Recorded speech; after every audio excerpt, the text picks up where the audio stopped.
Sakrama sakrame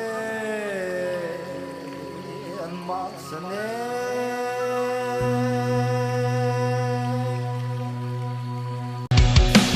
Khunu le chung pathin zar zowa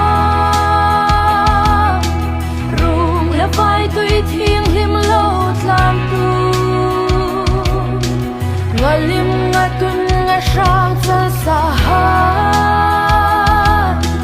fa adon tu sim lung su ke ni lung khom ru le sim lung su kha rung le vai tui lung khom ang ma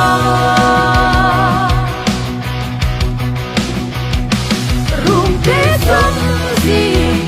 ngam moi lung khom de